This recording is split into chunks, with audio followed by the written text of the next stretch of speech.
A macro-região de Ribeirão Preto segue em alerta máximo para os novos incêndios. O mês de setembro deve continuar extremamente quente e seco. O momento é intensificar a vigilância e as denúncias para que os responsáveis pelo fogo sejam punidos. O Centro de Gerenciamento de Emergências da Defesa Civil Estadual divulgou mapas de risco de incêndios para os próximos dias. Pelo menos até domingo, a macro-região e grande parte do estado estão em situação de emergência para as queimadas. Um sinal de alerta, depois das cidades registrarem uma das maiores tragédias ambientais da história, com incêndios de grandes proporções que dizimaram plantações, mataram animais, bloquearam estradas, afetaram empresas e chegaram perto das casas. E quem achava que setembro poderia chegar com um alívio se enganou. O doutor em climatologia aponta que o tempo deve seguir quente e seco. Como a gente observa agora a situação atmosférica desse episódio pós-avanço da massa polar, uma tropicalização. Então ela perde as características iniciais de muito seco e também muito frio.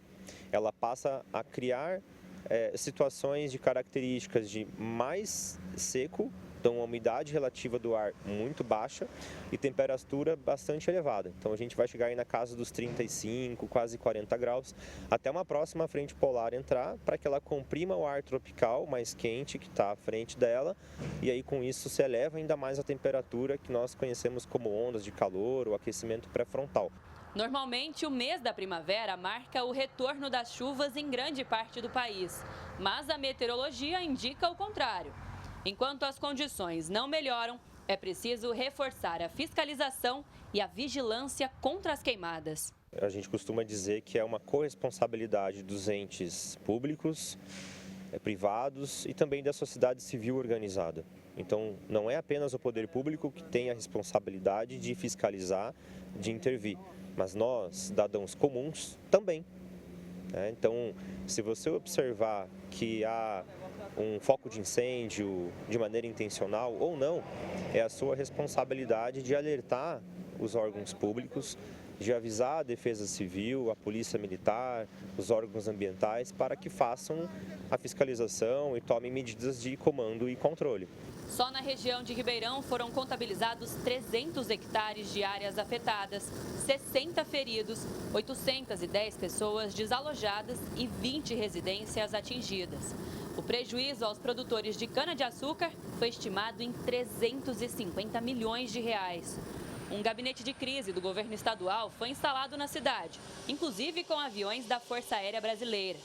Até agora, 6 pessoas foram presas, suspeitas de iniciarem esses incêndios, 2 delas em Batatais. Nós estamos aí envolvidos com a Polícia Militar, com as guardas municipais, Polícia Rodoviária, Ambiental, no intuito de esclarecer as responsabilidades dos fatos lamentáveis ocorridos esses últimos dias.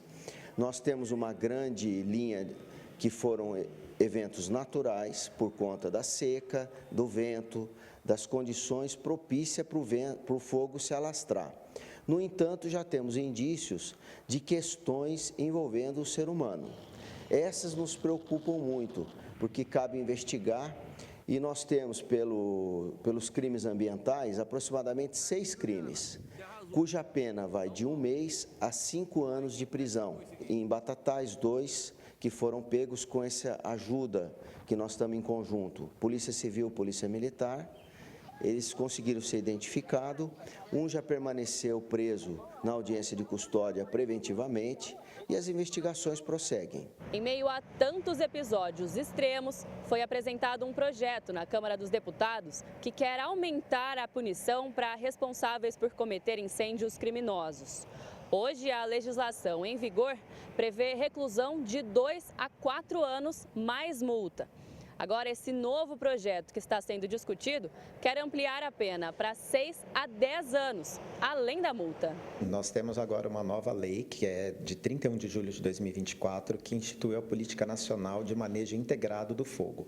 E essa lei aumentou a pena no caso de incêndio, não só em mata, mas em qualquer outro lugar, terreno, vegetação, para 2 a 4 anos de reclusão. É uma pena de reclusão ainda branda para o tamanho do problema que é quando você causa um incêndio numa mata, numa vegetação nativa, porque são vários os impactos, né? Você tem um impacto na saúde, uma poluição, você tem morte de animais, pode pegar fogo nas casas, ao redor, o que aconteceu no final de semana aqui na nossa região. Então, é ainda uma pena muito branda. O professor de Direito Ambiental alerta que qualquer ato que promova queimada, ainda que não seja intencional, pode ser caracterizado como crime e deve ser denunciado para que possa ser punido. Há uma necessidade de conscientização da população que nada disso tem que ser feito.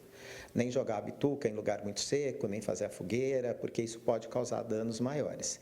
E a questão da denúncia, porque crimes dessa potencialidade em relação ao meio ambiente são difíceis de você fiscalizar. Como você vai ter fiscalização efetiva 24 horas em todas as áreas, né? Então você pode ter alguém que vai lá e vai atear fogo. Então precisa que haja denúncia. Então se você está vendo que estão colocando fogo no terreno do vizinho, na rua de trás da sua casa, faça a denúncia imediata. Não espere que isso tome proporções.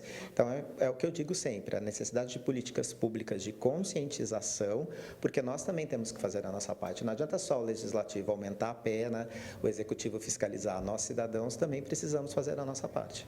Alice Carvalho para o Jornal da Clube.